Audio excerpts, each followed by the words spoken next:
이렇게 얘기하는 사람이 있어요. 나는 술을 좋아하는 게 아니라 그 분위기를 좋아하는 거야. 이 말도 처음엔 정말 그럴듯해. 문제는요, 술이 아니에요.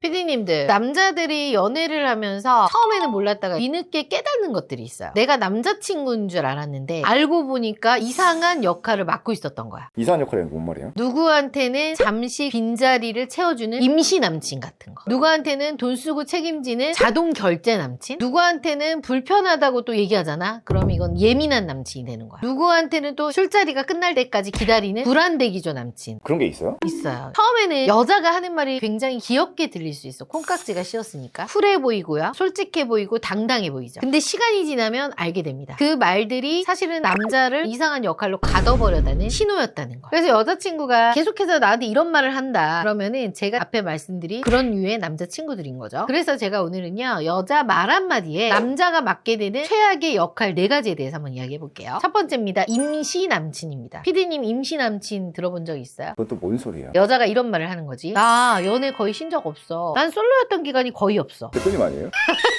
아닙니다. 근데 남자들은 이 말을 하잖아. 그럼 처음에 착각해요. 아, 인기가 많나 보다. 그만큼 이 여자가 매력 있는 여자인가 보다. 그러면서 무슨 생각을 한 줄 알아요? 내가 이렇게 멋진 여자를 만나고 있구나. 이런 착각을 하게 되는 거지. 근데 제가 보잖아요. 이거는 자랑이 아니라 경고등입니다. 연애 공백이 없었다는 건요, 매력이 많다는 뜻일 수도 있지만 혼자 있는 시간을 여자가 못 견디는 걸 수도 있어. 진짜 괜찮은 여자들은요, 이별을 하죠. 정리할 시간이 필요해, 안 필요해? 사람이라면 필요하지 않을까? 필요하잖아. 왜 내가 이 남자랑 헤어지게 됐는지, 내가 뭘 잘못했는지, 내가 지금 연애를 또 해야 될 상태인지 이걸 봐요. 근데 위험한 여자는요, 이 시간을 못 버텨. 외로움이 오기 전에 다른 사람으로 채워놓는 거죠. 남자친구가 자리를 비기만 하면 그 자리를 누군가가 그냥 꽂는 거지. 여기서 남자가 착각을 하죠. 이 여자가 나를 선택했다. 근데 아니에요. 남자는 연애를 시작했다고 생각을 할 수 있지만 여자는 공석 채용을 끝낸 거야. 회사로 따지면 정규직 남친이 아니라 임시직 남친. 어떻게 보면 그 여자가 깊게 본 게 아니라 남자를 그 순간 혼자 있는 게 너무 싫으니까 잠시 채용한 거라고 생각해도 될 것 같아요. 사람은 혼자 있어봐야 자기 감정을 알고 자기를 되돌아볼 수 있는 시간이 있거든요. 근데 이런 시간을 아예 없는 채 혼자 있는 시간을 전부 새로운 남자로 채운다. 그 여자는 성장한 게 아니라 갈아탄 걸 수도 있어요. 근데 이런 여자를 남자가 만나면 안정적이겠어요? 불안하겠어요? 좀 불안할 것 같아요.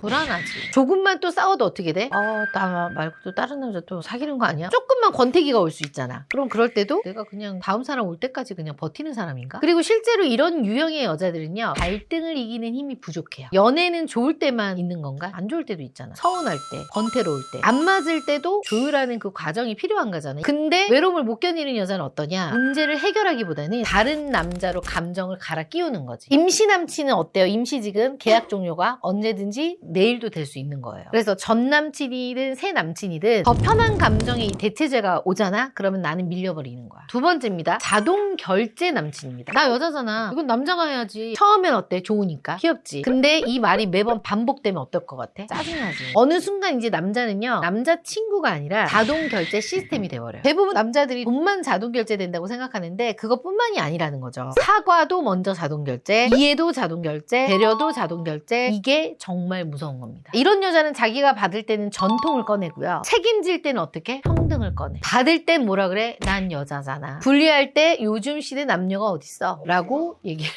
이건 애교가 아니에요. 상황마다 나한테 유리한 룰을 바꾸는 거죠. 남자가 여기서 제일 피곤해지는 이유가 있어요. 한방 언니한테 가면 결혼할 수 있나요? 물론이죠. 1대1로 꼼꼼하게 관리해주고 철저하게 객관화를 할 수 있는 피드백을 주고 매니저가 딱 달라붙어서 어떻게 해야 할지 컨설팅해주는 전문가를 찾아오세요. 한방 언니가 함께 고민하고 도와드리겠습니다. 이 여자는요, 원하는 걸 정확하게 말하지 않아. 남자가 센스가 있어야지. 내가 말 안 해도 오빠가 알아야 되는 거 아니야? 그러면 남자는 계속 독심술을 해야 되는 거죠. 뭘 원하는지 맞춰야 되고요, 왜 삐졌는지를 찾아야 되고 어디서 잘못했는지를 추리해야 돼. 대표님 또 누군가 그렇게 생각하잖아요. 이런 정도는 남자가 리드해야 되는 거고 그런 거 아닌가? 근데 리드하는 거랑요, 자동 부담의 엄연히 다릅니다. 남자가 리드하는 거는 남자가 방향을 잡고 끌고 가는 거고, 자동 결제 관계는 여자가 원하는 걸 남자가 대신 처리하는 거야. 이 둘을 남자들은 헷갈리면 절대 안 돼요. 세 번째입니다. 예민한 남친을 만들기. 이런 거지. 남사친인데 그걸 이해 못해? 너무 예민한 거 아니야? 이 말이 무서운 이유는요, 남사친이 있어서가 아닙니다. 남자의 이 불편함을 말하는 순간 남자를 이상한 사람으로 만들어버리는 거죠. 근데 남자도 알아요. 여자한테 남사친이 있을 수 있다는 거야. 문제는 선을 흐리는 거죠. 둘이 새벽까지 술을 마신다거나 남자친구랑 싸운 얘기를 카톡 캡처해서 막 보낸다거나 남사친이 생겨주는 걸 은근히 즐기는 거. 그럼 남자가 이렇게 얘기할 수 있지. 나 걔랑 이렇게 하는 건 나 좀 불편해. 근데 돌아오는 말은 너 나 못 믿어? 그냥 친구라니까? 이거는 있잖아. 여자가 봤을 때 기술이에요. 문제의 핵심을 남사친에서 남자의 성격으로 바꿔버리는 기술. 자기가 잘못한 걸 덮어버리고 상대방한테 덮어 씌우는 거야. 어느 순간 내가 집착남이 되고요.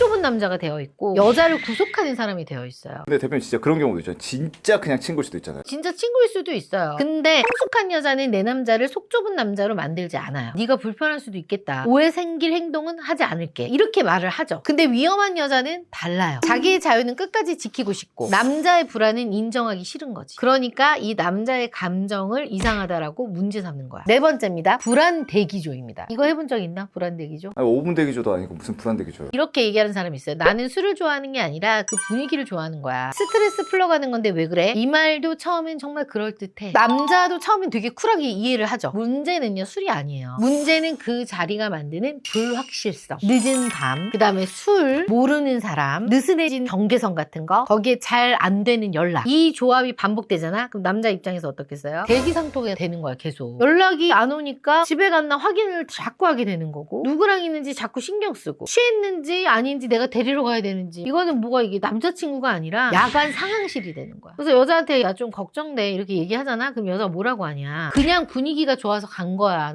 스트레스 받은 일 있다고 했잖아. 왜 나를 잠재적 문제처럼 보는 거야? 근데 남자가 이 불안한 거는요, 여자를 못 믿어서 그런 건 아니에요. 그 환경 자체가 신뢰를 갉아먹기 때문이죠. 아무리 괜찮은 사람도 술자리 가면 어떻게 돼? 한 잔 마시게 될 수밖에 없고, 또 취하다 보면 어떻게 돼? 어떤 문제가 생길 수밖에 없잖아. 내가 의도하지 않아도. 그러니까 이건 도덕적 문제가 아니라 환경 문제죠. 대표님 근데 또 반대로 사람 만나는 거 좋아하는 사람들한테 막으면 또 너무 답답해할 수도 있잖아요. 그럴 수 있죠. 이걸 막자는 건 아니에요. 근데 자유와 방치는 엄연히 달라요. 자유는요, 내가 선택을 하되 책임도 같이 지는 거야. 근데 방치는 내가 하고 싶은 거는 다 하면서 상대의 불안은 상대의 문제라고 떠넘기는 거지. 진짜 제대로 되고 정신 바뀐 여자는 술자리 가도 어떡해? 딱 자기만의 루틴이 있잖아. 나는 뭐 10시, 11시면 딱 일어난다거나. 그리고 연락이 늦어질 것 같으면 얘기하는 거지. 나 오늘은 30분 정도 늦어. 그리고 누구랑 있는지 숨겨요, 안 숨겨요? 찍어서 보내지. 상대방이 불안해할 행동 자체를 안 하는 거죠. 근데 위험한 여자는 어때? 자기는 밤늦게까지 분위기를 즐길 거 다 즐겨. 근데 남자는 그 시간에 불안을 견디게 내버려 두는 거야. 그리고 남자가 한마디 하잖아? 그럼 바로 말하는 거지. 왜 이렇게 집착해? 나를 못 믿어? 이러면 남자 입장에서는 입을 닫게 되는 거죠. 말하면 집착남이 되는 거고요. 가만히 있으면 속이 썩어 뭉들어지죠. 피디님들, 오늘 제가 얘기한 건 여자가 말 한마디 했다고 이 여자가 무조건 나쁘다는 말이 아니에요. 문제는 이 말버릇이 반복될 때, 연애를 신 적이 없다는 말 뒤에는 혼자 못 있는 결핍이 있고요. 난 여자잖아 하고 뒤에 책임은 회피하는 게 있고, 남사친을 이해를 못해? 라면서 그 뒤에 경계선이 무너져 있는 거고요. 그런 게 있으면요, 남자는 이 여자와의 관계 안에서 이상한 역할만 맡게 됩니다. 그래서 제가 오늘 드리고 싶은 말씀은 남자들이 봐야 하는 건 딱 하나예요. 그 여자가 무슨 말을 하느냐보다는 그 말 때문에 내가 어떤 역할로 밀려나고 있는지 그걸 정확하게 찝어내야 돼요. 그래서 저는 이런 경험을 한 남성분들이 분명히 있다고 생각을 하거든요. 댓글로 여러분들의 경험을 남겨주시면 저희가 참고해서 영상을 만들 수 있을 것 같고요. 이런 것도 좀 남겨주면 좋겠어. 남자들을 피말리게 하는 여자의 말버릇 같은 것들이 있으면 저희가 같이 재밌게 한번 보겠습니다. 이번 영상도 좋았다면 좋아요, 구독하기 꼭 눌러주세요.